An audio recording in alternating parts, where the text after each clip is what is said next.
세모녀 살인 사건의 피의자 김태현의 실제 모습입니다. 숨쉬는 것도 죄책감을 느낀다면서 무릎을 꿇고 피해자와 유가족에 일단 사죄를 하는 표정이었는데요. 네, 이 사건을 취재한 사회부 정현우 기자와 자세히 짚어보겠습니다. 어서 오세요. 어서 오십시오. 안녕하십니까. 김태현이 지금 본 것처럼 포토라인에서 무릎을 꿇고 사죄를 했는데 정 기자도 현장에 있었죠? 네, 그렇습니다. 네. 경찰은 오늘 세무녀 사건 피의자인 김태현을 포토라인에 세웠습니다. 지난번 신상 공개 때 나온 증명사진보다 예. 분명히 덥수룩한 머리에 마스크를 쓰고 나타났는데요.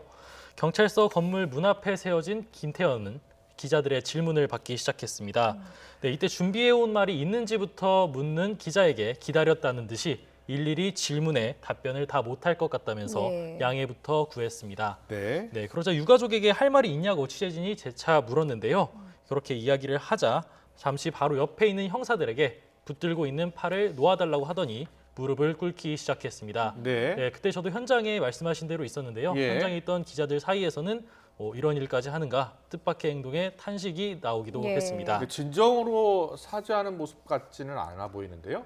네, 아무래도 이렇게 나오자마자 양해부터 구한다면서 준비해온 말을 하고 기다렸다는 듯이 유가족에게 미안한 마음이 없냐고 묻자 무릎부터 꿇는 모습이 예. 아무래도 좀 자기적이었다는 그런 취재진의 이야기들도 저희끼리 했었는데요. 예. 이렇게 무릎을 꿇은 김태현에게 취재진은 피해 여성을 스토킹한 혐의를 인정하는지 네, 이렇게 좀 물어보기도 했었습니다. 예. 예. 그러니까 이제 죄송하다 뭐 이렇게 취재진의 질문에 대해서 죄송하다 이렇게 답하곤 그랬는데 마스크도 앞서서 영상을 보니까 스스로 내리더라고요. 어떤 상황이었던 겁니까? 네, 그렇습니다. 사실 취재진들도 이 사람이 이때 마스크를 벗느냐 쓰느냐 이것에 대해서 관심들이 참 많았습니다. 그래서 일단 질문에서 즉석으로 이 사람이 마스크를 쓰고 나오자 마스크를 잠시 벗어줄 수 있겠냐며 예. 물었는데 김태현은 보시다시피 마스크를 바로 내렸습니다. 예. 네, 쏟아지는 질문에 재차 죄송하다고 말을 하고는 준비되어 있었던 형사과 차량에 올라탔는데요.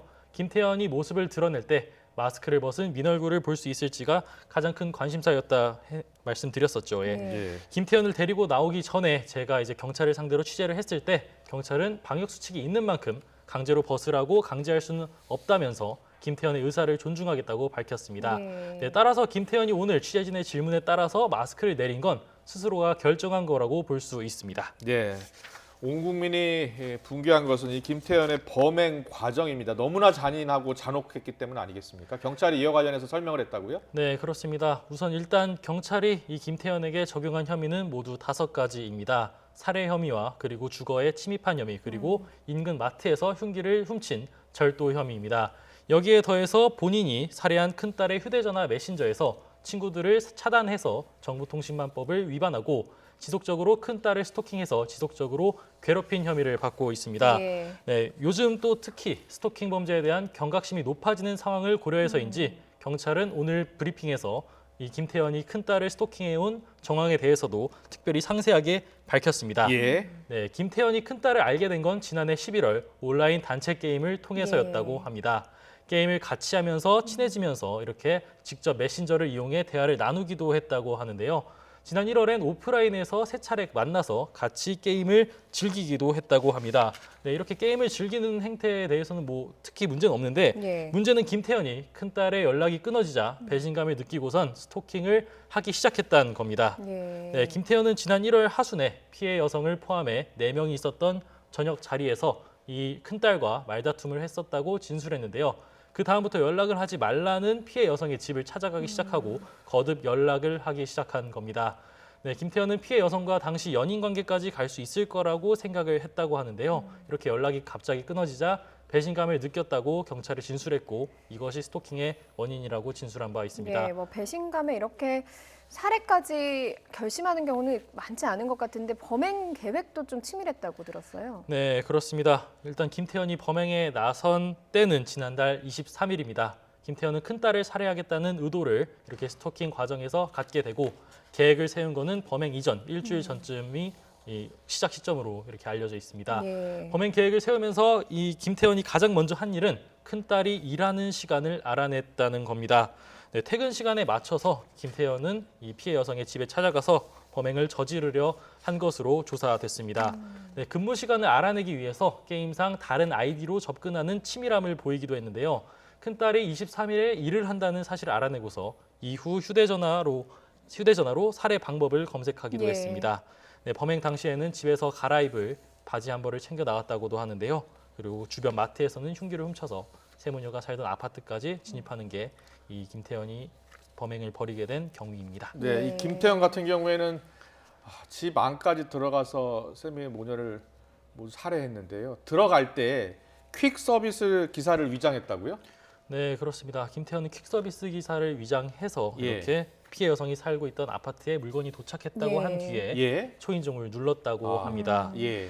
네, 당시 집에 있었던 건 세 모녀 가운데 큰 딸이 아니라 작은 딸이었다고 예. 하는데요. 예. 김태현은 큰 딸을 스토킹한 혐의를 받고 있죠. 예. 근데 당시 이제 물건을 놓고 가라는 말을 들었는데 이 목소리가 큰 딸의 목소리로 착각했다는 겁니다. 예. 사실 이런 얘기를 한 건 작은 딸이었는데 이제 김태현은 흉기를 꺼내 들고서 작은 딸이 이렇게 물건을 놓고 가라라는 말을 듣고 나서 네, 물건을 놓고서 간 게 아니라 이렇게 큰 딸의 목소리로 착각을 한 다음에 그 근처에서 물건을 가지려고 작은 딸이 문을 열 때까지 기다렸었다고 합니다. 예.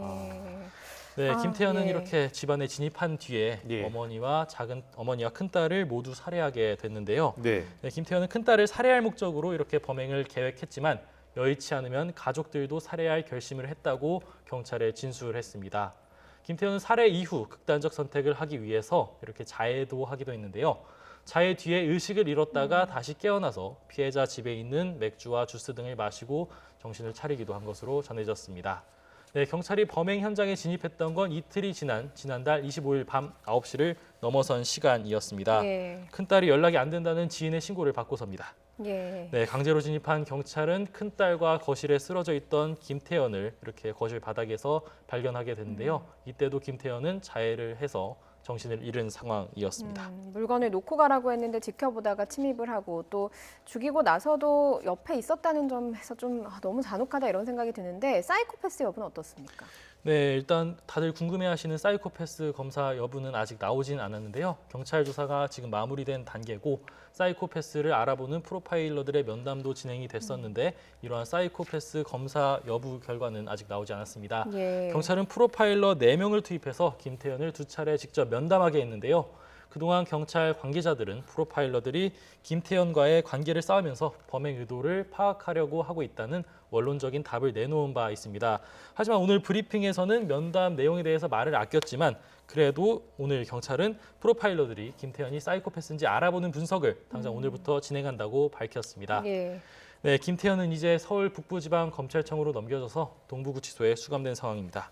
네. 검찰은 국민적 공분이 컸던 사건이라는 점을 고려해서 재판으로 넘기기 전에 수사 결과가 추가로 밝혀지면은 이렇게 국민들에게 다시 알리겠다고 밝힌 바 있습니다. 네. 안타까운 사건입니다. 이 피해자 3명, 3분 다시 한번 명복을 빌고요. 법정 최고형의 처벌을 받아야 할 것으로 보입니다. 네, 오늘 말씀 잘 들었습니다. 고맙습니다. 감사합니다.